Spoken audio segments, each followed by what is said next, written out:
जैसा कि हम लोगों को पता है कि हम लोग जो है फिजिक्स का पार्ट 2 का पहला चैप्टर पढ़ रहे हैं, प्रकाश का परावर्तन अपवर्तन तथा गोलीय दर्पण। उसमें हमने जो है अभी तक जो हेडिंग पढ़ी है वो क्या पढ़ी है, दर्पणों द्वारा प्रतिबिंब के बनने का किरण आरेख पढ़ चुके हैं। ठीक है, कौन से दर्पण का पढ़ रहे थे, किरण आरेख अवतल दर्पण का। ठीक है, अवतल दर्पण द्वारा हम हेडिंग क्या देख चुके हैं, अवतल दर्पण द्वारा हमारी जो हेडिंग हो रही थी वो कौन सी है, अवतल दर्पण द्वारा प्रतिबिंब का बनना। ठीक है, हेडिंग हमारी कौन सी थी, अवतल दर्पण द्वारा प्रतिबिंब का बनना। इसमें जो है 3-4 अवतल दर्पण द्वारा प्रतिबिंब का बनना हमारी हेडिंग थी। इसमें जो हम 3-4 स्थितियों की गणना कर चुके हैं, 3-4 स्थितियों का जो है किरण आरेख देख चुके हैं। पहले कॉलम में हम देख रहे थे, पहले कॉलम में क्या था, वस्तु की स्थिति। ठीक है, पहले कॉलम में क्या था, वस्तु की स्थिति। दूसरे कॉलम में क्या है, दूसरे कॉलम में था हमारा प्रतिबिंब की स्थिति, हम उस दिन कर चुके हैं सब। ठीक है, वस्तु की स्थिति दूसरे कॉलम में, प्रतिबिंब की स्थिति तीसरे कॉलम में हमारा क्या था, तीसरे कॉलम में था प्रतिबिंब का आकार। ठीक है, तीसरे कॉलम में क्या है, प्रतिबिंब का आकार। और चौथे कॉलम में क्या था हमारा, चौथे कॉलम में था हमारा प्रतिबिंब की प्रकृति। ठीक है, चौथे कॉलम में हमारी हेडिंग क्या थी, प्रतिबिंब की प्रकृति। पहले कॉलम में हम क्या देखे हैं, पहले कॉलम में हम देख चुके हैं। ठीक है, 3-4 स्थिति हम बता चुके हैं। तो पहले कॉलम में क्या था हमारा, जब वस्तु कहां पर है, वस्तु कहां पर थी, पहली स्थिति में वस्तु जो है अनंत पर थी। वस्तु कहां पर थी, अनंत पर। ठीक है, वस्तु की स्थिति कहां पर थी, वस्तु की स्थिति हमारी थी अनंत पर। प्रतिबिंब कहां पर था, प्रतिबिंब हमारा जो था, प्रतिबिंब था हमारा फोकस पर। ठीक है, प्रतिबिंब कहां था, फोकस पर। प्रतिबिंब का जो आकार था कैसा था, अत्यधिक छोटा। प्रतिबिंब का आकार कैसा था जी, अत्यधिक छोटा। और इसमें आगे क्या था, बिंदु आकार, अत्यधिक छोटा बिंदु आकार। प्रकृति में कैसा था, प्रकृति में था हमारा वास्तविक और उल्टा, वास्तविक और उल्टा। दूसरी स्थिति में हम क्या देखते थे, दूसरी स्थिति में क्या था, वक्रता केंद्र से दूर।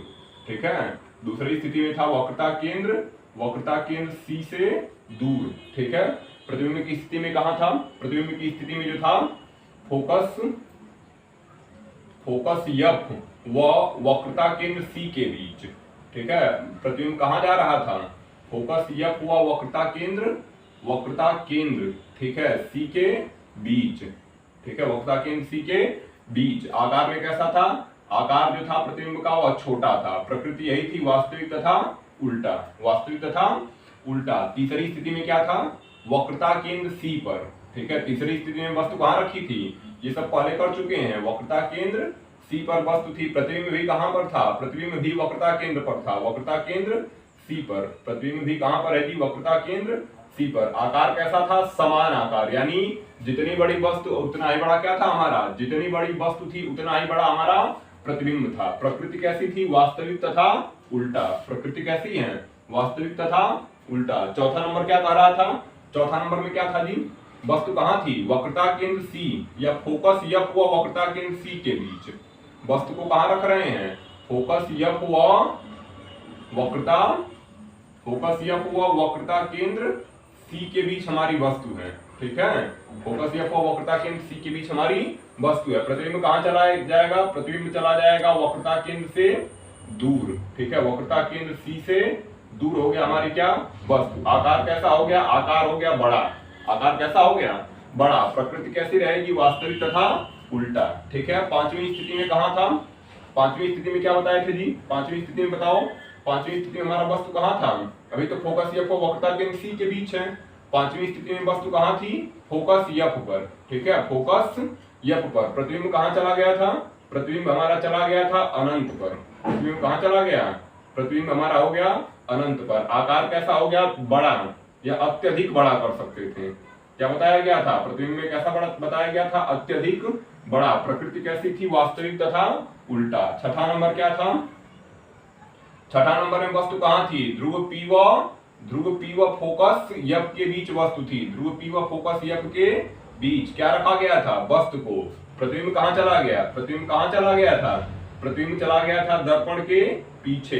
प्रतिबिंब कहां चला गया, दर्पण के पीछे। आकार कैसा हो गया था, बड़ा। ठीक है, और प्रकृति कैसी हो गई, आभासी और सीधा।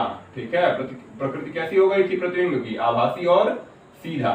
ठीक है, ये सब हम कल पिछले दिन जो है पढ़ चुके हैं। ठीक है, इससे जो है पिछला जो वीडियो था उसमें ये सब पढ़ाया गया था, ठीक है, बताया गया था। ये सब याद करने की जरूरत नहीं है, सिर्फ कितने पॉइंट याद करने थे, 6 पॉइंट, ठीक है। कौन कौन से पॉइंट बताए गए थे? एक तो तुमको याद रखना था अनंत पर, ठीक है, अनंत पर। दूसरा नंबर क्या था? वक्रता केंद्र सी से दूर, वक्रता केंद्र से दूर, ठीक है। तीसरा नंबर क्या था? वक्रता केंद्र पर, ठीक है, वक्रता केंद्र पर, ठीक है। चौथा नंबर क्या था? एफ व सी के बीच, यानी फोकस व वक्रता केंद्र के बीच, ठीक है। पांचवा नंबर क्या था? पांचवा नंबर जो था फोकस एफ, ठीक है, पांचवा कहां था? फोकस एफ पर, ठीक है। और छठा बताया गया था पी व एफ के बीच, ठीक है। छठा क्या बताया गया है? पी व एफ के बीच। कहा गया था छठे को छोड़ दो, ठीक है, छठे को क्या करो? छोड़ दो। जब वस्तु अनंत पर होगी तो प्रतिबिंब कहां होगा? प्रतिबिंब फोकस पर होगा। हम वस्तु को जो है बाएं से दाएं की तरफ ले जाएंगे, प्रतिबिंब दाएं से बाएं की तरफ खिसकेगा। कहां से लेना था? 1 और 5 से। जब वस्तु अनंत पर होगी प्रतिबिंब कहां पर होगा? फोकस पर। वस्तु दूसरी स्थिति में कहां जाएगी? वक्रता केंद्र सी से दूर जाएगी, प्रतिबिंब एक इस तरफ खिसकना शुरू होगा, वस्तु इधर जाना शुरू होगी, प्रतिबिंब एक एक स्टेप इधर आना शुरू होगा। जब वस्तु वक्रता केंद्र सी से दूर होगी प्रतिबिंब कहां जाएगा? एफ व सी के बीच। वस्तु जब वक्रता केंद्र पर आएगी तो प्रतिबिंब भी खिसक कर वक्रता केंद्र पर जाएगा। वस्तु जब एफ व सी के बीच जाएगी प्रतिबिंब वक्रता केंद्र से दूर चला जाएगा। वस्तु जब फोकस पर जाएगी प्रतिबिंब कहां जाएगा? अनंत पर। केवल इसी स्थिति को ध्यान रखना है, जब वस्तु एफ व पी के बीच होगी तो प्रतिबिंब कहां जाने वाला है? दर्पण के पीछे। बाकी 5 स्थितियों में जो है वस्तु का जो है प्रकृति कैसी होगी? वास्तविक तथा उल्टा। और छठी स्थिति में आभासी और सीधा। ये पिछली वीडियो में बता दिया गया था, ठीक है, ये पिछले वीडियो में जो है हम कर चुके हैं, है ना। ये स्थितियां जो है हम पिछली वीडियो में क्या किए हैं? कर चुके हैं, ठीक है। अब हम किरण आरेख भी खींच चुके थे, कितने का? लगभग 3 या 4 हो गया था शायद, ठीक है। तीसरा नंबर तो बता ही दिए थे जब वस्तु वक्रता केंद्र पर है। चलिए चौथे से आज देख लेते हैं। वैसे चौथा बताया गया था, चौथे से आज देख लेते हैं, ठीक है। दर्पण हमारा कौन सा था? दर्पण हमारा दिख ही रहा है, अवतल दर्पण द्वारा प्रतिबिंब का निर्धारण है। तो हम क्या करेंगे? सबसे पहले एक अवतल दर्पण बनाते हैं। अवतल दर्पण है क्या? जिसके कौन से भाग पर? ऊपरी भाग पर जो है चांदी की कलई की गई है या पेंट किया गया है, और दबे भाग से कौन सा है? परावर्तन की घटना है, ठीक है। ये हो जाएगा ध्रुव पी, ठीक है। यहाँ पे वस्तु का हो जाएगा फोकस एफ और वक्रता केंद्र क्या हो जाएगा? सी, ठीक है। चौथी स्थिति क्या थी? फोकस एफ व वक्रता केंद्र सी के बीच। बाकी 3 स्थिति हम पहले ही कर चुके हैं, ठीक है। चौथी स्थिति में क्या कर रहा था? फोकस एफ व वक्रता केंद्र सी के बीच। वस्तु को कहां रखना था? सी और एफ के बीच रखना था। वस्तु को कहां रखना है जी? सी और एफ के बीच रखना है। क्या होगा? यहाँ से जो है मुख्य अक्ष के समांतर प्रकाश की किरणें चलेंगी, और हम जो है प्रतिबिंब बनने के 3 नियम पढ़ चुके हैं। जो भी किरणें मुख्य अक्ष के समांतर होकर जाएंगी वो सब दर्पण से परावर्तन के पश्चात मुख्य फोकस एफ से होकर जाएंगी। ये पहला नियम था। दूसरा नियम क्या था? जो भी किरण मुख्य फोकस एफ से होकर जाएगी सब दर्पण से परावर्तन के पश्चात मुख्य अक्ष के समांतर होगी। तीसरा नियम क्या कह रहा था? जो भी किरण प्रकाशित केंद्र सी से होकर जाएगी सब उसी मार्ग में वापस लौटने वाली है। सब उसी मार्ग में क्या होने वाला है? वापस लौटने वाली है। तो हम क्या देख रहे हैं? एक वस्तु हमने रख दिया है, वस्तु को कहां रखना है? सी और एफ के बीच यहाँ पे दिया है। फोकस एफ व वक्रता केंद्र सी के बीच क्या रखी गई है? वस्तु। वस्तु का नाम क्या है? एबी। एबी से मुख्य अक्ष के समांतर एक प्रकाश किरण चल रही है जो दर्पण से परावर्तन के पश्चात क्या होगी? मुख्य फोकस। जो दर्पण से परावर्तन के पश्चात मुख्य फोकस एफ से होकर जाएगी। कौन से नियम से? प्रतिबिंब बनाने के प्रथम नियम से। प्रतिबिंब बनाने के प्रथम नियम से, ठीक है। क्या हुआ? मुख्य अक्ष के समांतर जो है जो किरण चली थी वह दर्पण से परावर्तन के पश्चात मुख्य फोकस किससे होकर गई? एफ से होकर गई, ठीक है। एक किरण को हम दूसरे और तीसरे नियम का उपयोग करना था। बताया गया था कि इन्हीं 2 नियमों का उपयोग करके हम प्रतिबिंब की स्थिति का निर्धारण कर सकते हैं। तो हमने पहला नियम तो उपयोग में ला दिया, दूसरा नियम अब यहाँ से तो होगा नहीं, इसलिए हम कौन सा गुजारेंगे? दूसरे नियम को हम लागू करते हैं। जब कोई भी किरण जो है फोकस एफ से होकर जाएगी और दर्पण से परावर्तन के पश्चात क्या होगी? मुख्य अक्ष के समांतर होगी। तो चलिए यहाँ से किरण को गुजार देते हैं। किससे गुजार देंगे? मुख्य फोकस एफ से। यह दर्पण से परावर्तन के पश्चात क्या होने वाली है? दर्पण से परावर्तन के पश्चात मुख्य अक्ष के समांतर हो जाएगी, ठीक है। थोड़ा इसको सही ले आते हैं। जो भी किरण मुख्य फोकस एफ से हो गई, ये सब दर्पण से परावर्तन के पश्चात जो मुख्य फोकस मुख्य अक्ष के समांतर आने वाली प्रकाश किरणें दर्पण से परावर्तन के पश्चात मुख्य फोकस एफ से होकर जाएंगी। और दूसरा क्या होगा? जो भी किरण मुख्य फोकस एफ से होकर जाएगी सब दर्पण से परावर्तन के पश्चात क्या होने वाली है? सब दर्पण से परावर्तन के पश्चात मुख्य अक्ष के समांतर होने वाली है। फोकस एफ से होकर जाने वाली किरणें दर्पण से परावर्तन के पश्चात क्या हो गई? मुख्य अक्ष के समांतर हो गई। अब देखिए प्रतिबिंब कहाँ बना है? प्रतिबिंब जो है सी से दूर बन रहा है। प्रतिबिंब कहाँ बना है? वक्रता केंद्र से दूर। जब वस्तु को हम सी और एफ के बीच रखते हैं तो प्रतिबिंब कहाँ चला जाता है, सी से दूर चला जाता है, देख सकते हैं वक्रता केंद्र से दूर। ठीक है, अब ये प्रतिबिंब है, इसका नाम क्या रख देते हैं, ए डैश बी डैश। प्रतिबिंब को क्या देख रहे हैं, प्रतिबिंब जो है जितनी बड़ी वस्तु है, ठीक है, वस्तु से बड़ा हमारा क्या दिख रहा है, प्रतिबिंब। ठीक है, जब वस्तु सी और एफ के बीच होगी तो जो प्रतिबिंब का आकार होगा वह वस्तु के आकार से क्या होगा, बड़ा होगा। प्रकृति कैसी होगी, वास्तविक और उल्टा। वास्तविक मतलब कोई भी लाइन डॉटेड नहीं है, इसका मतलब वास्तव में जो है किरणें क्या हो रही हैं, दर्पण से परावर्तन के पश्चात किसी दूसरे बिंदु पर मिल रही हैं। जहां पे वस्तु का क्या हो रहा है, जहां पे ए बी वस्तु का क्या हो रहा है, प्रतिबिंब बन रहा है। ठीक है, यानी वास्तव में यह घटना हो रही है। उल्टा कैसे कहेंगे, वस्तु को देखो, ये हमारा हो जाएगा मुख्य अक्ष, ये हमारा क्या हो जाएगा, ये हमारा हो जाएगा मुख्य अक्ष। इसके ऊपर वस्तु को रखा गया था, एडी वस्तु को कहां रखा गया है, मुख्य अक्ष के ऊपर। प्रतिबिंब कहां बन रहा है, मुख्य अक्ष के नीचे, यानी वस्तु के सापेक्ष प्रतिबिंब कैसा हो गया, उल्टा। ठीक है, वास्तविक तो बताए ही, क्योंकि डॉटेड लाइन नहीं है, वास्तव में किरणें मिल रही हैं दूसरे बिंदु पर, परावर्तन के पश्चात दूसरे बिंदु पर वास्तव में मिल रही हैं, इसलिए वास्तविक हो गया। और दूसरा उल्टा हो गया, क्यों कि वस्तु जो है मुख्य अक्ष के ऊपर रखी थी, प्रतिबिंब कहां बन रहा है, मुख्य अक्ष के नीचे। ये कौन सी स्थिति है, चौथी स्थिति। जब वस्तु को फोकस एफ और वक्रता केंद्र सी के बीच रखते हैं तो प्रतिबिंब का आकार वस्तु से बड़ा हो जाएगा, प्रकृति कैसी हो जाएगी, वास्तविक तथा उल्टा हो जाएगी। ठीक है, तो ये चौथा नंबर था क्या, जब वस्तु को कहां रखे थे, जब वस्तु कहां है जी, जब वस्तु फोकस एफ है ना, फोकस एफ व वक्रता केंद्र सी के बीच है, वक्रता केंद्र सी के बीच है ना, वक्रता केंद्र सी के बीच है। ठीक है, ये कौन सी स्थिति का हो गया, ये जो है चौथी स्थिति का हो गया। ठीक है, सभी लोग इस चित्र को क्या करेंगे, बनाएंगे। इसके बाद हम कौन सा करेंगे, वस्तु को कहां पर रखने वाले हैं, फोकस पर रखने वाले हैं। तो सभी लोग इस चित्र को बना लीजिए। ठीक है, अब इसके बाद जो है हम पांचवी स्थिति को ध्यान देते हैं। ठीक है, कौन सी स्थिति को देखने वाले हैं, पांचवी। ये चौथी स्थिति का जो है किरण आरेख है, जब वस्तु को कहां रखे हैं, सी और एफ के बीच रखे। हम पांचवी स्थिति को देखने वाले हैं, तो ध्यान देते हैं। अब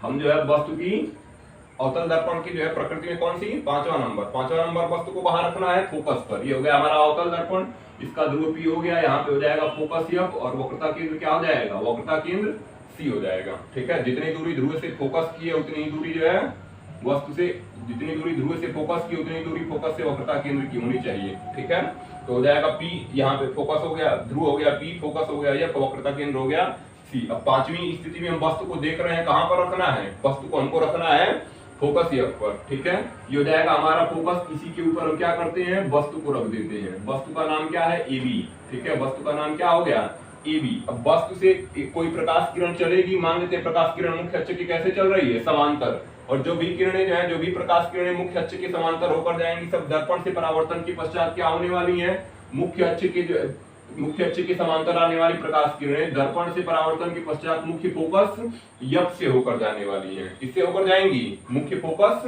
एफ से। जो भी किरणें मुख्य अक्ष के समांतर आएंगी सब दर्पण से परावर्तन के पश्चात मुख्य फोकस एफ से होकर जाएंगी। तो पहले नियम का तो उपयोग हो गया, अब दूसरा नियम उपयोग में आएगा नहीं, क्योंकि वस्तु फोकस पर ही स्थित है। तो हम पहले और तीसरे नियम के द्वारा जो है प्रतिबिंब की स्थिति का निर्धारण करते हैं। अब क्या करेंगे, एक किरण को कहां से गुजारेंगे, सी से। ठीक है, एक किरण कहां से गुजरेगी, ये किरण जो है सी से गुजरने वाली है, जो वस्तु से होकर जाएगी और दर्पण से परावर्तित होगी। जिस स्थिति में गई थी उसी मार्ग में क्या होगी, वापस लौटेगी। जिस मार्ग में गई थी वस्तु उसी मार्ग में वापस लौटेगी। इस किरण को हम पीछे की तरफ बढ़ाएंगे और इसको भी बढ़ाएंगे, ये दोनों किरणें कहीं पर नहीं मिलेंगी। क्यों, क्योंकि प्रतिबिंब कहां जाएगा, अनंत पर। ठीक है, ये दोनों किरणें परस्पर कैसे होने वाली हैं, समांतर, इसलिए प्रतिबिंब कहां चला गया, अनंत पर। कब, जब वस्तु कहां पर स्थित थी, फोकस पर। जब वस्तु फोकस पर स्थित है तो प्रतिबिंब कहां जाएगा, प्रतिबिंब जो है अनंत पर जाएगा। ठीक है, पहली और पांचवी स्थिति एक दूसरे के विपरीत है। जब वस्तु अनंत पर थी तो प्रतिबिंब कहां था,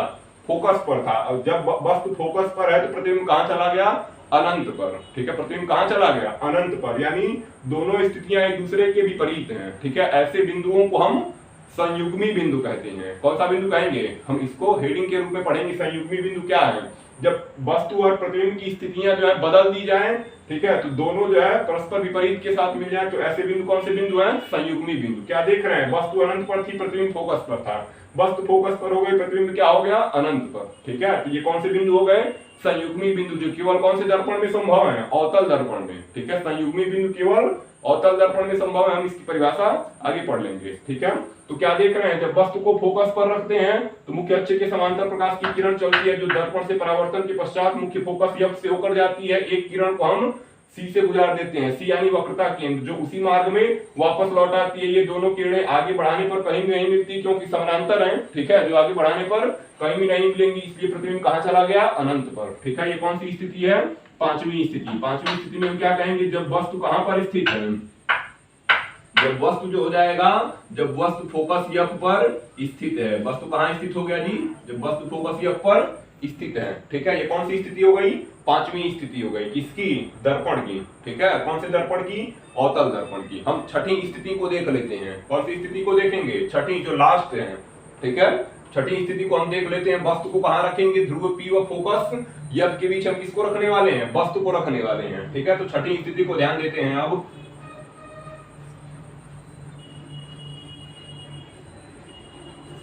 हम छठी स्थिति को देखते हैं। एक अवतल दर्पण हो गया जिसका ध्रुव पी है, यहाँ तो हो जाएगा फोकस एफ और प्रकाशी के वक्रता केंद्र क्या हो गया? सी। अब वस्तु को हम कहां रखने वाले हैं? छठी स्थिति में। हम वस्तु को छठी स्थिति में ध्रुव पी, इसको पीछे की तरफ भी बढ़ा देंगे, ठीक है। मुख्य अक्ष को क्या करेंगे? पीछे की तरफ। क्यों? क्योंकि जो प्रतिबिंब कहां जाने वाला है? दर्पण के पीछे जाने वाला है, ठीक है। तो ये स्थितियां अभी ध्यान रखेंगे। अभी इसको मिटा देते हैं, ठीक है। इसको क्या कर देते हैं? मिटा देते हैं। तो अब वस्तु को कहां रखे हैं? वस्तु को हमको कहां रखना है? ध्रुव पी और फोकस एफ के बीच रखना है। तो ये हमारा हो गया ध्रुव पी और ये हो जाएगा फोकस एफ। यहां से जो है हम क्या करते हैं? एक वस्तु को रख देते हैं किसके बीच? ध्रुव पी और फोकस एफ के बीच। ध्रुव पी व फोकस एफ के बीच क्या कर दिए? एक वस्तु को रख दिए, जिससे मुख्य अक्ष के समांतर एक प्रकाश किरण चली, जो दर्पण से परावर्तन के पश्चात कहां से होकर जाएगी? जो दर्पण से परावर्तन के पश्चात मुख्य फोकस एफ से होकर गई, ठीक है। मुख्य फोकस कहां से होकर गई? एफ से। इसको पीछे की तरफ बढ़ा देंगे। पीछे कैसा हो जाएगा? आभासी, ठीक है। पीछे कैसा हो जाएगा? आभासी। एक किरण को हम कहां से गुजारेंगे? दूसरे नियम का तो उपयोग हो नहीं पाएगा, तीसरे नियम का उपयोग करिए। एक किरण को हम कहां से गुजारेंगे? एक तो पहला नियम उपयोग में आ गया, मुख्य अक्ष के समांतर जाने वाली प्रकाश किरणें दर्पण से परावर्तन के पश्चात मुख्य फोकस एफ से होकर गई। तीसरा नियम क्या कर रहा है? जो भी प्रकाश किरण प्रकाशी केंद्र वक्रता केंद्र सी से होकर जाएगी, वह उसी मार्ग में वापस लौटेगी, ठीक है। तो एक किरण को हम कहां से गुजारते हैं? एक किरण को जो है हम सी से गुजार देते हैं। वक्रता केंद्र सी से जो है एक किरण को क्या कर दिए? गुजार दिए, जो वस्तु से होकर गई, जिसको पीछे की तरफ बढ़ाने पर ये दोनों किरणें जो है मिल गई, ठीक है। वस्तु का नाम क्या था? ए और बी। ए और बी ये इसी मार्ग में वापस आएगी, ठीक है। चूंकि ये घटना आभास हो रहा है पीछे की तरफ, इसलिए आभासी हो जाएगा। डॉटेड लाइन से दिखाएंगे, जहां पे ये दोनों किरणें मिलेंगी वहीं पर वस्तु का क्या बनने वाला है? वहीं पर वस्तु का प्रतिबिंब बनने वाला है। इसका नाम हो जाएगा ए डैश और बी डैश, ठीक है। ए डैश और बी डैश। इस प्रकार देख रहे हैं, जब वस्तु को हम फोकस एफ और ध्रुव पी के बीच रखते हैं, एक वस्तु रखी गई ए बी, जिसका प्रतिबिंब कहां बन रहा है? दर्पण के पीछे बन रहा है। कैसा है? आभासी, क्योंकि डॉटेड लाइन दिख रहा है। कैसी लाइन दिख रही है? ये डॉटेड लाइन दिख रही है, ठीक है। इसलिए प्रतिबिंब कैसा हो गया? आभासी। और वस्तु देख रहे हैं, वस्तु के सापेक्ष कैसा है? वस्तु भी मुख्य अक्ष के ऊपर है और प्रतिबिंब भी कैसा है? मुख्य अक्ष के ऊपर। इसलिए वस्तु के सापेक्ष प्रतिबिंब कैसा है? सीधा। वस्तु के सापेक्ष प्रतिबिंब कैसा हो गया? सीधा, ठीक है। तो छठी स्थिति में जो है प्रतिबिंब कहा जाता है, जब वस्तु को हम फोकस ध्रुव पी व फोकस एफ के बीच रखते हैं, तो प्रतिबिंब कहा जाएगा? दर्पण के पीछे। कैसा बन रहा है? वस्तु के सापेक्ष बड़ा बन रहा है, ठीक है। आभासी है क्योंकि डॉटेड लाइन है। सीधा है क्यों? कि मुख्य अक्ष के ऊपर वस्तु भी है और मुख्य अक्ष के ऊपर प्रतिबिंब भी है। इस प्रकार हम क्या कर लिए? अवतल दर्पण की विभिन्न स्थितियों में जो है किरण आरेख को जो है देख लिए, ठीक है। अब हमको क्या करना है? अब हमको जो है उत्तल दर्पण के लिए घटना देखनी है। ये छठा नंबर है, इसमें हम क्या लिखेंगे? छठे नंबर में क्या लिखेंगे? जब वस्तु कहाँ है? जब जो है जब वस्तु हो जाएगा ध्रुव पी, ठीक है। जब वस्तु ध्रुव पी व फोकस एफ के बीच है, वस्तु ध्रुव पी व फोकस एफ के बीच है ना। ये वस्तु की कौन सी स्थिति है? अवतल दर्पण में छठी स्थिति है। इस प्रकार जो है हम अवतल दर्पण की 6 स्थितियों का क्या कर लिए? निर्धारण कर लीजिए, ठीक है। जो सबसे अलग है वो कौन सा है? आभासी और सीधा। जब वस्तु कहां होगी? पी और एफ के बीच होगी। देख लिए, इसको याद करने की बहुत ज्यादा जरूरत है नहीं, क्योंकि हम इसको जो है समझ चुके हैं, है ना। अब हम कौन से दर्पण के लिए लिखेंगे, उत्तल दर्पण के लिए। तो सभी लोग हेडिंग क्या बनाएंगे, सभी लोग जो है हेडिंग बनाएंगे,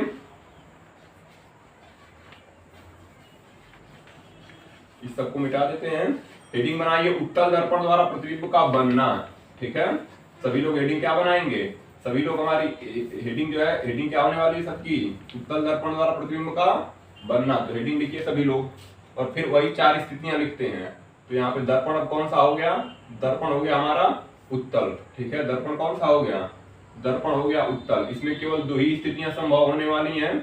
ठीक है, तो इसलिए इसमें हो जाएगा छोटा। पहली स्थिति में वही रखेंगे, वस्तु को कहाँ रखेंगे, वस्तु को जो है पहली स्थिति में वस्तु को कहाँ रखने वाले हैं, वस्तु को अनंत पर ही रखने वाले हैं। ठीक है, वस्तु को कहाँ रखने वाले हैं, वस्तु को अनंत पर रखने वाले हैं। प्रतिबिंब कहाँ जाएगा, प्रतिबिंब हो जाएगा फोकस F पर दर्पण के पीछे। ठीक है, फोकस F पर दर्पण के पीछे। आकार कैसा हो जाएगा, वस्तु इसमें भी पहली स्थिति में वस्तु कहाँ होगी, अनंत पर। प्रतिबिंब कहाँ जाएगा, फोकस F पर दर्पण के पीछे। आकार कैसा होगा, आकार हो जाएगा अत्यधिक छोटा लगभग बिंदु आकार। अत्यधिक छोटा लगभग कैसा हो जाएगा, बिंदु आकार हो जाएगा। ठीक है, और प्रकृति में कैसे आएंगे, प्रकृति कैसी होगी, प्रकृति हो जाएगी इसकी आभासी और सीधा। ठीक, आभासी और सीधा, प्रकृति में हो जाएगा आभासी और सीधा। दूसरी स्थिति है, ठीक है, दूसरी स्थिति है वस्तु को कहां रखेंगे, अनंत। दूसरी स्थिति में वस्तु कहां हो जाएगी, अनंत व ध्रुव के बीच। ठीक है, अनंत व ध्रुव के बीच हम क्या करेंगे, वस्तु को रखेंगे। अनंत व क्या हो जाएगा, अनंत व ध्रुव के बीच हमारा क्या हो गया, वस्तु हो गई। प्रतिबिंब कहां जाएगा, प्रतिबिंब तुम्हारा हो जाएगा फोकस F या ध्रुव P व फोकस F के बीच। प्रतिबिंब कहां हो गया, ध्रुव P व फोकस F के बीच हमारा क्या हो जाएगा, प्रतिबिंब। ध्रुव P व फोकस F के बीच हमारा क्या हो जाएगा, प्रतिबिंब। प्रतिबिंब का आकार हो जाएगा वस्तु से छोटा। वस्तु से कैसा हो जाएगा, प्रतिबिंब का आकार हो गया वस्तु से छोटा। प्रकृति कैसी हो जाएगी, प्रकृति वही हो जाएगी। प्रकृति कैसी होगी, आभासी और सीधा। ठीक है, प्रकृति कैसी होगी, आभासी और सीधा। वस्तु की प्रकृति कैसी हो गई, आभासी और सीधा। उत्तल दर्पण में 2 ही स्थितियां संभव है, कारण क्योंकि हमको पता है। ठीक है, उत्तल दर्पण में क्या होता है, कलई कहाँ की जाती है, कलई दबे भाग पर की जाती है। परावर्तन कौन से भाग से कराया जाता है, उभरे भाग से कराया जाता है। तो इसका ध्रुव P इधर हो जाएगा। ठीक है, फोकस कहाँ होगा, दर्पण के पीछे होता है। फोकस और वक्रता केंद्र कहाँ होने वाले हैं, दर्पण के पीछे। तो अब हम वस्तु को बताया गया है, जब चिन्ह परिपाटी बता रहे थे या नियम बता रहे थे तो बताया गया था प्रकाश हमेशा किस तरफ से डालना है, बाईं तरफ से। अर्थात वस्तु हमेशा किस तरफ होगी, बाईं तरफ होगी। वस्तु कभी भी दाईं तरफ नहीं रखी जाएगी। तो वस्तु को बाईं ही तरफ रखना है, इसलिए 2 ही स्थितियां संभव है। एक तो या तो अनंत पर हो जाएगा या ध्रुव और अनंत के बीच हो जाएगा। हम वस्तु को ना तो फोकस पर रख सकते हैं और ना ही वक्रता केंद्र पर। क्यों, क्योंकि अगर वस्तु को फोकस और वक्रता केंद्र पर रखेंगे तो यह दाईं ओर हो जाएगा। ठीक है, और यह उस नियम का जो है पालन नहीं करेगा। कौन से नियम का, कि वस्तु हमेशा बाईं ओर होगी। अर्थात आपतित किरण जो है, प्रकाश जो है सदैव किस तरफ से आना चाहिए, प्रकाश सदैव जो है बाईं तरफ से आना चाहिए। अगर जो है ये नियम पालन नहीं हो रहा है, ठीक है, तो उस नियम को जो है क्या करेंगे, गलत हो जाएगा। इसलिए वस्तु को हम जो है 2 ही स्थितियों में पढ़ रहे हैं। वस्तु केवल 2 ही स्थितियां हैं। वस्तु को हम कभी फोकस और वक्रता केंद्र पर नहीं रख पाएंगे। क्यों, कि फोकस और वक्रता केंद्र क्या है, दर्पण के दाईं ओर है, और वस्तु कभी दाईं ओर नहीं रखी जाएगी। इसलिए जो है केवल अवतल दर्पण में 2 ही स्थितियां, उत्तल दर्पण में केवल 2 ही स्थितियां संभव है, एक अनंत पर और एक अनंत व ध्रुव के बीच। चलिए हम पहली स्थिति में पढ़ लेते हैं। वस्तु कहाँ है, वस्तु जो है हमारी अनंत पर है। मान लेते हैं ये वस्तु हो जाएगी अनंत पर, दिखा देते हैं, नहीं दिखाएंगे तो भी काम चल जाएगा। अब वस्तु से क्या चल रही है, वस्तु से मुख्य अक्ष के समानांतर क्या चल रही है, प्रकाश की किरणें चल रही हैं। ठीक है, मुख्य अक्ष के समानांतर क्या होंगी, प्रकाश की किरणें चलेंगी। और पहले नियम के अनुसार, ठीक है, प्रतिबिंब बनने के पहले नियम के अनुसार जो भी किरण मुख्य अक्ष के समांतर होकर जाएगी वह दर्पण से परावर्तन के पश्चात मुख्य फोकस F से होकर जाएगी या F से जाती हुई प्रतीत होगी। ठीक है, तो जो भी किरण मुख्य अक्ष के समांतर आएगी, ये हमारा क्या है, ये हमारा हो जाएगा मुख्य अक्ष। कौन सा अक्ष हो गया, मुख्य अक्ष। इसके समानांतर चलने वाली प्रकाश किरणें दर्पण से परावर्तन के पश्चात क्या हो गई, दर्पण से परावर्तन के पश्चात मुख्य फोकस F से आती हुई प्रतीत हुई। इसी तरह यहाँ से भी एक किरण को जो है आती हुई प्रतीत होगी। यहीं पर वस्तु का क्या बनने वाला है, फोकस पर ही वस्तु का प्रतिबिंब बनने वाला है। मुख्य फोकस पर वस्तु का क्या बन जाएगा, प्रतिबिंब, प्रतिबिंब का आकार कैसा होगा? बिंदु आकार, अत्यधिक छोटा बिंदु आकार। प्रकृति में कैसा होगा? आभासी और सीधा। अर्थात अगर वस्तु मुख्य अक्ष के ऊपर है, प्रतिबिंब कहाँ होने वाला है? मुख्य अक्ष के ऊपर हो जाएगा। या उत्तल दर्पण की प्रथम स्थिति है। उत्तल दर्पण की कौन सी स्थिति है? प्रथम। ये ध्यान रखिएगा, उत्तल दर्पण में दो ही स्थितियां संभव हैं। क्यों? क्योंकि उत्तल दर्पण में जो फोकस है और वक्रता केंद्र और दर्पण के दाईं ओर है और दाईं ओर को वस्तु को नहीं रखा जा सकता, इसलिए जो है केवल दो ही स्थितियां संभव हो रही हैं। ठीक है, ये पहली स्थिति में क्या है? पहली स्थिति में जब वस्तु कहाँ है? जब वस्तु कहाँ है जी? जब वस्तु अनंत पर है ना? जब वस्तु कहाँ है? जब वस्तु अनंत पर है, तो उत्तल दर्पण में पहली स्थिति हो गई। दूसरी स्थिति भी यही नीचे बना देते हैं। ठीक है, दूसरी स्थिति में हमको वस्तु कहाँ रखनी है? कलई कहाँ की जाएगी? कलई जो है दबे हुए भाग पर की जाएगी। ठीक है, उभरा हुआ भाग कैसा होगा? उभरा हुआ भाग जो है परावर्तक हो जाएगा। ये हो जाएगा, इसका ध्रुव हो जाएगा P। ठीक है, ध्रुव कैसा हो जाएगा? P। वस्तु को कहाँ रखना है? ठीक है, वस्तु को अनंत और ध्रुव के बीच रखना है। वस्तु को कहाँ रखना है? अनंत और ध्रुव के बीच। इधर हो जाएगा वस्तु, दर्पण के दाईं ओर हो जाएगा हमारा फोकस F और वक्रता केंद्र क्या हो जाएगा? C। वक्रता केंद्र क्या हो जाएगा? C। ठीक है, अब हम क्या करते हैं? ध्रुव P और अनंत के बीच एक वस्तु रखते हैं। ध्रुव P और अनंत के बीच एक वस्तु रख दी है। वस्तु का नाम क्या है? AB। ठीक है, वस्तु का नाम क्या है? AB।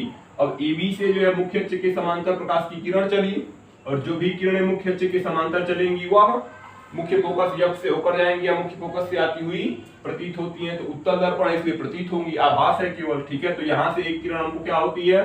मुख्य फोकस F से आती हुई प्रतीत होती है। ठीक है, एक किरण को हम कहाँ से गुजारेंगे?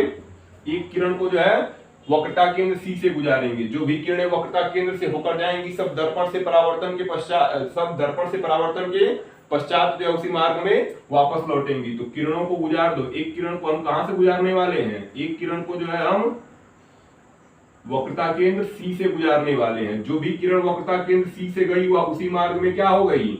वह उसी मार्ग में वापस लौट आई। उसी मार्ग में क्या हो गई जी? वापस लौट आई। इधर जो है ये लाइन डॉटेड है। जहां पे ये दोनों किरणें मिल रही हैं वहीं पे क्या होने वाला है? वहीं पे वस्तु का प्रतिबिंब होने वाला है। यह हमारा फोकस F है। यह हमारा क्या है? फोकस F है। जहां पे ये दोनों किरणें मिली हैं यहीं पे वस्तु का क्या बन जाएगा? प्रतिबिंब बन जाएगा। ठीक है, तो वस्तु का प्रतिबिंब बन गया A डैश B डैश। प्रतिबिंब देखिए कहाँ है? ध्रुव P और फोकस F के बीच। प्रतिबिंब कहाँ होगा? ध्रुव P और फोकस F के बीच क्या हो जाएगा? प्रतिबिंब। कब? जब उत्तल दर्पण में वस्तु ध्रुव P और अनंत के बीच रखी होगी। प्रतिबिंब जो है दर्पण के पीछे ध्रुव P व फोकस F के बीच हो जाएगा। कहाँ हो जाएगा? ध्रुव P व फोकस F के बीच। तो A डैश B डैश क्या हो गया? वस्तु का प्रतिबिंब हो गया। प्रतिबिंब देखिए कैसा है? वस्तु से वस्तु बड़ी है, प्रतिबिंब कैसा है? छोटा है। तो वस्तु के सापेक्ष प्रतिबिंब कैसा हो गया? आकार में छोटा हो गया। प्रकृति देखते हैं। ठीक है, प्रकृति में डॉटेड लाइन है इसलिए क्या हो गया? आभासी। प्रकृति में कैसा हो गया? डॉटेड लाइन है तो आभासी। और वस्तु मुख्य अक्ष के ऊपर थी, प्रतिबिंब भी कहाँ है? मुख्य अक्ष के ऊपर है, इसलिए प्रतिबिंब कैसा हो जाएगा? इसलिए प्रतिबिंब जो है सीधा हो जाएगा। प्रतिबिंब कैसा हो जाएगा? सीधा। ये दूसरी स्थिति थी कौन से दर्पण की? उत्तल दर्पण की। कब? क्या है? जब वस्तु कहाँ है? जब वस्तु अनंत व ध्रुव P के बीच है। ठीक है, जब वस्तु अनंत व इसके बीच है, अनंत व ध्रुव P के बीच हमारी क्या रखी गई थी? अनंत व ध्रुव P के बीच हमारी वस्तु रखी गई थी। इस प्रकार जो है हम दोनों दर्पणों द्वारा जो है वस्तु की स्थिति और प्रतिबिंब का निर्धारण कर चुके हैं। इसके आधार पर हमने क्या कर लिया है? किरण आरेख खींच लिया है। तो सभी लोग इसको क्या करेंगे?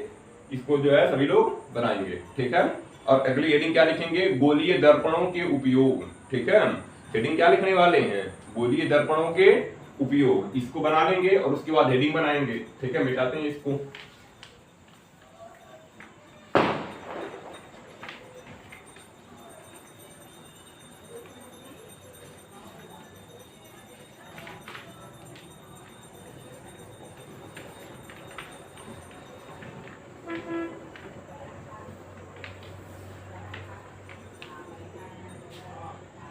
हेडिंग हम क्या बनाएंगे जी?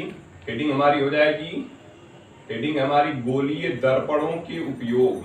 ठीक है, गोलीय दर्पणों के उपयोग हमारा हो जाएगा हेडिंग। ठीक है, तो सभी लोग हेडिंग क्या बनाएंगे? गोलीय दर्पणों के उपयोग। उस हेडिंग में पहली हेडिंग क्या हो जाएगी? अवतल दर्पण के उपयोग। ठीक है, अवतल दर्पण के उपयोग। इस हेडिंग में हेडिंग बनाइए अवतल दर्पण के उपयोग। ठीक है, हेडिंग हो गई हमारी अवतल दर्पण के उपयोग। ठीक है, सभी लोग ये हेडिंग बनाइए और लिखिए इसमें आगे। हेडिंग क्या है? अवतल दर्पण के उपयोग। लिखो इसमें अवतल दर्पण के प्रमुख उपयोग निम्न हैं।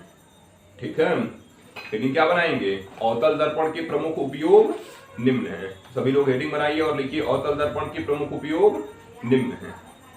ठीक है, अवतल दर्पण के प्रमुख उपयोग निम्न है। पहला नंबर उपयोग में लिख लीजिए। पहला नंबर लिखिए अधिक फोकस दूरी व बड़े द्वारक के उपयोग में। पहला नंबर लिखिए अधिक फोकस दूरी व बड़े द्वारक के, है ना, अधिक फोकस दूरी व बड़े द्वारक के अवतल दर्पण का उपयोग। अधिक फोकस दूरी व बड़े द्वारक के अवतल दर्पण का उपयोग सेविंग अर्थात हजामत, दाढ़ी बनाने में किया जाता है। ठीक है, तो पहला उपयोग में क्या लिखेंगे? अधिक फोकस दूरी व बड़े द्वारक के अवतल दर्पण का उपयोग हजामत करने में या हजामत बनाने में किया जाता है। ठीक है, हजामत बनाने में किया जाता है। क्यों जी?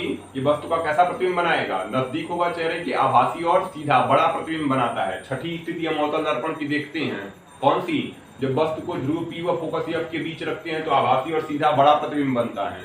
ठीक है, इसीलिए अवतल दर्पण का उपयोग कहाँ किया जाएगा? हजामत करने में या सेविंग में। ठीक है, तो पहला उपयोग में क्या लिखे? अधिक फोकस दूरी व बड़े द्वारक के अवतल दर्पण का उपयोग हजामत बनाने में किया जाता है। ठीक है, दूसरा नंबर उपयोग में लिखिए। दूसरा नंबर लिखिए, देखो छोटे अवतल दर्पण का, छोटे अवतल दर्पण द्वारा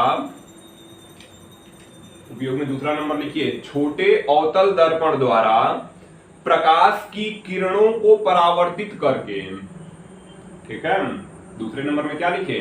छोटे अवतल दर्पण द्वारा प्रकाश की किरणों को परावर्तित करके डॉक्टर आंख, कान, नाक, गले आदि की। छोटे अवतल दर्पण द्वारा प्रकाश की किरणों को परावर्तित करके डॉक्टर आंख, कान, गले आदि की, आंख, कान, नाक, गले आदि की जांच करते हैं। ठीक है, दो उपयोग हो गया। पहला क्या बताया? अधिक फोकस दूरी तथा बड़े द्वारक के अवतल दर्पण का उपयोग सेविंग में किया जाता है। दूसरे उपयोग में क्या लिखेंगे? छोटे अवतल दर्पण का उपयोग जो है, छोटे अवतल दर्पण द्वारा प्रकाश की किरणों को परावर्तित करके डॉक्टर आंख, कान, नाक, गले आदि की जांच करते हैं। ठीक है, तीसरा नंबर उपयोग में लिखिए। अवतल दर्पण के उपयोग में तीसरा नंबर लिखिए, लिखिए टेबल लैंपों के शेडो में। उपयोग में तीसरा नंबर लिखिए, टेबल लैंपों के शेडो में अवतल दर्पण उपयोग में लाया जाता है। टेबल लैंपों के शेडो में अवतल दर्पण उपयोग में लाया जाता है, जिससे थोड़े स्थान में अधिक प्रकाश दिया जा सके। ठीक है, तीसरे उपयोग में क्या लिखेंगे? टेबल लैंपों के शेडो में अवतल दर्पण उपयोग में लिया जाता है या अवतल दर्पण उपयोग में लाया जाता है, जिससे थोड़े स्थान में अधिक प्रकाश दिया जा सके। ठीक है, कितने उपयोग हो गए? 3। ठीक है, चौथा नंबर उपयोग में लिखिए। उपयोग में कौन सा नंबर लिखेंगे?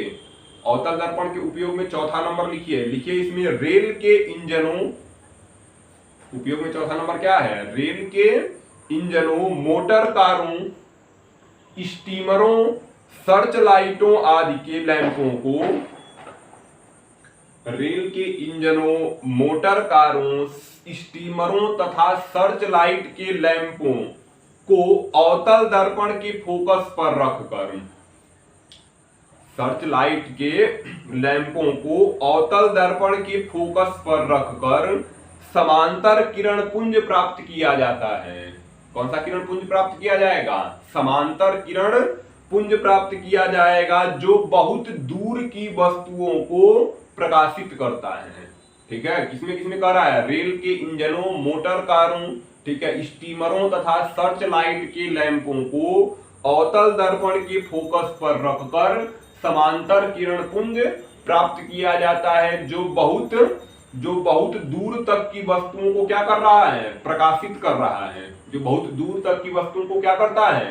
प्रकाशित करता है। इस प्रकार हम अवतल दर्पण के कितने उपयोग पढ़ लिए? 4। पहला उपयोग क्या था? बड़े द्वारक या बड़े द्वारक तथा बड़ी फोकस दूरी के अवतल दर्पण का उपयोग सेविंग में किया जाता है। दूसरा, छोटे अवतल दर्पण द्वारा प्रकाश को परावर्तित करके डॉक्टर आंख, कान, नाक, गले आदि की जांच करते हैं। तीसरा, टेबल लैंपों के शेडो में अवतल दर्पण का उपयोग किया जाता है, जिससे थोड़े स्थान में अधिक प्रकाश दिया जा सके। चौथा, रेल के इंजनों, स्टीमरों, मोटर कारों तथा सर्च लाइट के लैंपों को अवतल दर्पण के फोकस पर रखकर समांतर प्रकाश किरण पुंज प्राप्त किया जाता है, जिसके द्वारा जो है हम बहुत अधिक वस्तुओं को प्रकाश की जो है क्या करते हैं, क्या लिखे हैं, जो बहुत दूर की वस्तुओं को प्रकाशित करने के काम आता है। इस प्रकार हम अवतल दर्पण के कितने उपयोग पढ़ लिए, 4। ठीक है, दूसरी हेडिंग क्या हो जाएगी, दूसरी हेडिंग हो जाएगी उत्तल दर्पण के उपयोग। ठीक है, दूसरी हेडिंग क्या हो जाएगी, दूसरी हेडिंग हो जाएगी हमारी उत्तल दर्पण के उपयोग। हेडिंग क्या बनाएंगे, उत्तल दर्पण के उपयोग, और इसमें लिखिए उत्तल दर्पण के प्रमुख उपयोग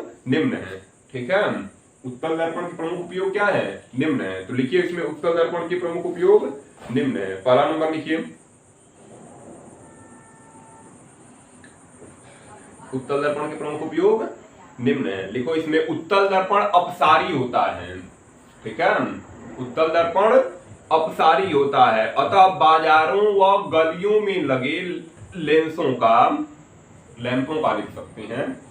क्या लिखेंगे उपयोग में, पहला उत्तल दर्पण अपसारी होता है, अतः बाजारों में लगे, बाजारों व गलियों में लगे लैंपों का प्रकाश उत्तल दर्पण से परावर्तित होकर, उत्तल दर्पण अपसारी होता है, अतः बाजारों व गलियों में लगे लैंपों का प्रकाश उत्तल दर्पण से परावर्तित होकर अपसारी किरण पुंज के रूप में, उत्तल दर्पण से प्रकाश परावर्तित होकर अपसारी किरण पुंज के रूप में सड़क के बहुत बड़े क्षेत्र को प्रकाशित करता है। हम देखते हैं सड़कों के किनारे जो लाइटें लगी हैं, उसमें कौन से दर्पण को उपयोग में लाया जा रहा है, उत्तल दर्पण को। क्यों, क्योंकि यह क्या करेगा, बहुत बड़े क्षेत्र को क्या करेगा, प्रकाशित करेगा। ठीक है, तो उत्तल दर्पण अपसारी होता है, अतः बाजारों व गलियों में लगे लैंपों को उत्तल दर्पण से जो है क्या करते हैं, उत्तल दर्पण से प्रकाश को परावर्तित करके जो है अपसारी किरण पुंज के रूप में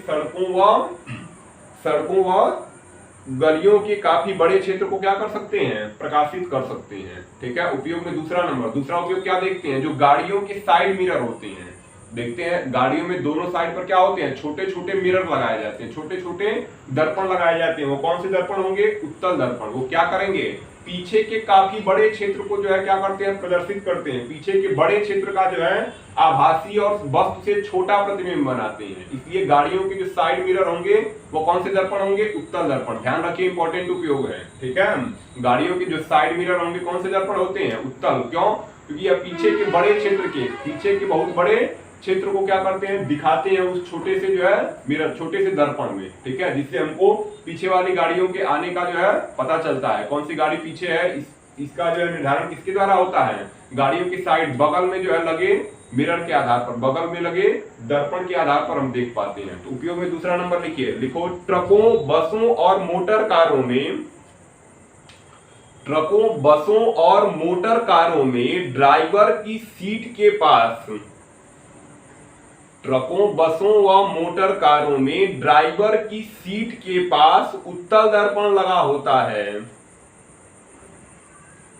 ट्रकों, बसों व मोटर कारों में ड्राइवर की सीट के पास उत्तल दर्पण लगा होता है, जिससे ड्राइवर अपने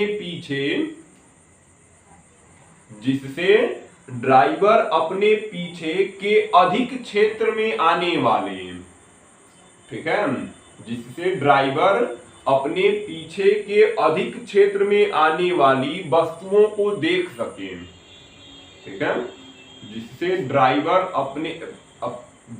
अपने पीछे आने वाले अधिक क्षेत्र की वस्तुओं को देख सके। इस प्रकार जो है हम दोनों दर्पणों का क्या पढ़ लिए, उपयोग पढ़ लिए। कौन कौन से दर्पण का, अवतल दर्पण का और उत्तल दर्पण का। ठीक है, इस प्रकार जो है हम अवतल दर्पण, उत्तल दर्पण